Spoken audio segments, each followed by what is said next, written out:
죄송합니다. 친문 핵심 지지층의 이탈을 우려한 것 아니냐라는 분석도 오늘 나오고 있는 대목인데 한 가지 사건이 더 발생을 했습니다. 임미리 교수 사태로 곤혹을 겪고 있는데 이른바 친문 지지자들이 한 반찬 가게 주인을 소위 저격을 하고 있다는 겁니다. 이 반찬 가게 주인은 대통령을 만나서 이런 말을 했다는 게 이유입니다.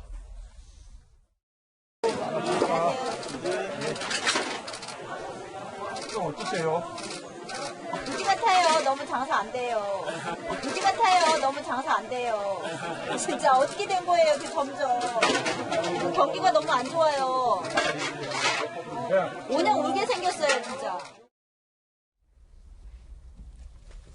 경기가 거지 같다라는 표현을 대통령에게 썼다라는 이유로 이른바 이 특정 지지자들이 이 반찬 가게에 대해서 도 넘은 공격을 하고 있다는 겁니다. 불경죄. 일부 강성 친문 네티즌 상인 A씨가 나온 이 영상을 캡처 후 퍼나르며 공격 좌표를 설정했다. 가게, 반찬 가게 상호명, 주소, 휴대전화 번호까지, 개인의 휴대전화 번호까지 공개를 했다는 거예요. 인신공격성 댓글을 달며 사실상의 불매운동을 벌이고 있는 것으로 취재가 되고 있고요. 이야기를 들으면 이런 겁니다. 대통령 앞에서 그게 할 소리냐. 거지 같다니. 어리석은 아줌씨가 마음이 고약하여 잃을 게 많아 보인다. 이 집은 평생 안 간다. 라는 등의 댓글이 달리고 있고요. 상인 A씨의 반응도 오늘 취재가 됐습니다. 장사가 안 돼서 어렵다고 솔직하게 말한 것이 이게 그렇게 잘못된 것이냐. 발신자 번호 표시 제한으로 하루 4-5통의 전화가 걸려오기 시작했고 밤 11시에도 전화가 오더라 라고 이야기를 하고 있습니다. 사람 만나는 게 무섭다. 코로나19 탓도 있겠지만 대통령이 다녀가신 후로 일주일간 손님이 더 떨어진 것 같다. 며칠 전부터는 재료값을 못 댈 정도로 장사가 안 된다 라고 상인 A씨가 이야기하고 있습니다. 장기영 교수님. 절대 있어서 안 될 일이 또 벌어졌네요. 저 개인적인 이야기하는 거 좋아하지 않는데 저도 제가 몇 주 전부터 그런 이야기 했잖아요. 새벽에 똑같은 일. 발신자 번호 표시 제한으로 새벽 1시 반에 전화가 오고. 장기영 교수님도 한테도 전화 와요? 유튜브 댓글도 장난. 그게 다 그거예요. 돌직구쇼에서 왜 그런 말 하냐. 인 거예요. 좌표가 장기영 교수로 설정이 됐다. 근데 이제 이런 거에 대해서는 좀 개인적인 아픔을 이야기하려는 게 아니라 우리가 연예인들 악성 댓글 때문에 극단적 선택도 하고 많은 아픈 일들이 있잖아요. 당해본 사람만 알거든요. 그러니까 그들의 마음도 알겠어요. 우리가 이렇게 지지하는 사람을 왜 폄훼하는 말을 하느냐.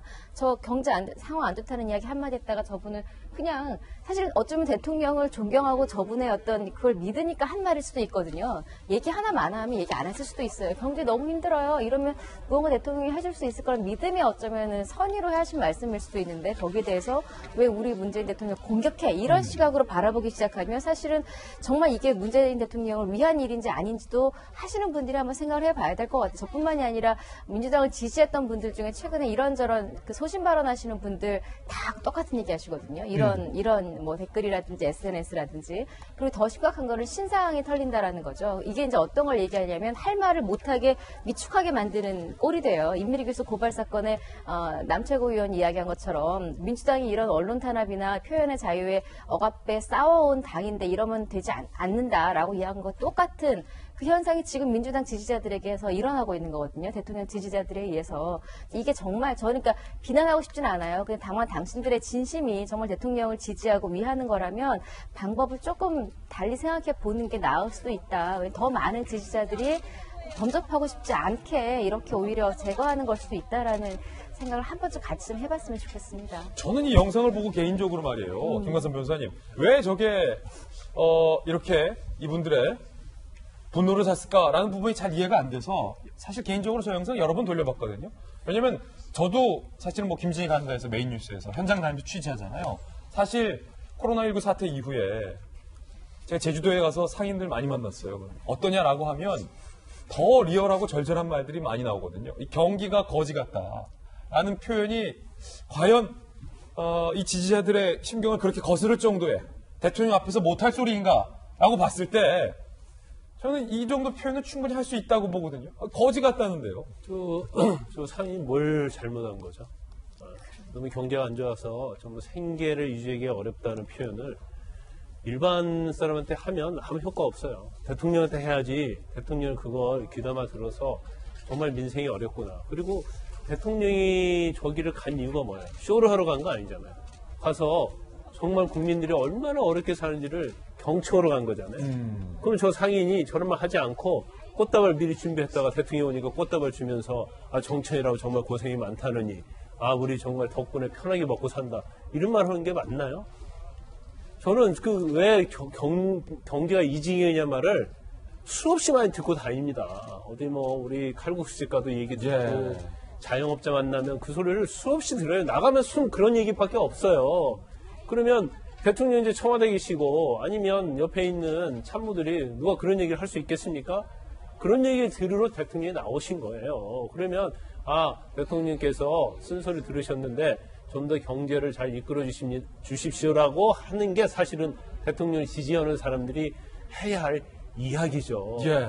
그런데 지금 어느 때부터인지 우리가 이제 촛불 거치면서 이제 촛불 정부 탄생을 했고 거기에 기대가 굉장히 많았지만 또 한 가지 약간의 좀 부정적인 측면이 최근에 일어나고 있는 것이 우리가 꼬리가 몸통을 흔든다는 얘기를 하잖아요. 그러니까 제가 볼 때는 아마 친문이다 그래서 아니면 우리가 속칭 말하는 문바닥에서 다 저러진 않을 거예요.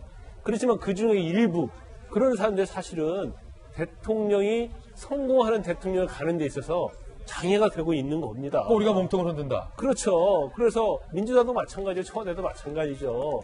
그런 어떠한 대통령이 쓴 소리 자체를 이걸 무조건 공격하거나 하거나 들으려고 하는 태도를 안 들으려고 하는 태도를 보일 게 아니고 저 내용을 어떻게 하면 잘해서 정권에서 이걸 고려해서 어떻게 대통령이 잘 정책을 펼 것인가 이렇게 할수록 도와주는 게 바로 오히려 친문이고 문바다고 생각을 해요. 근데 오히려 저렇게 반대방향으로 가면 사실 저런 부분들이 선거에 악영향을 미칠 수 있어요. 만약에 이번 총선에서 그 영향이 있어가지고 청와대나 민주당이 굉장히 상처를 입게 되면 대통령은 자기가 하고 싶은 일 전혀 할 수 없습니다. 그래서 예. 역지사시로 반대적인 생각을 하면서 어떤 행동을 해야 하지 않나 싶습니다. 자, 지금 여러분의 의견 듣고 있는데 우리 시청자분들의 판단을 좀 한번 저희도 듣고 싶어요. 이 대통령과 반찬가게 아가씨는 대통령과 반찬가게 사장님 이 두 분의 대화 다시 한번 들어보시고 여러분께서 판단 한번 해주십시오.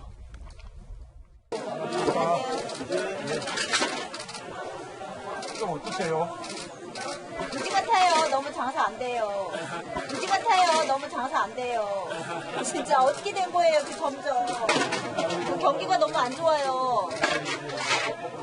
그냥 울게 생겼어요, 진짜. 여러분 어떻게 들으셨습니까?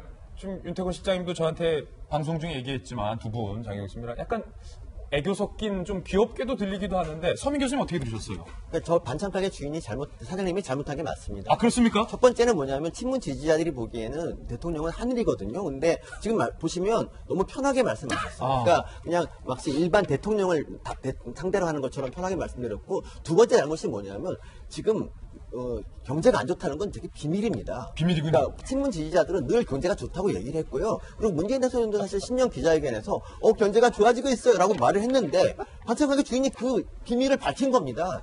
이거는 죄가 맞죠.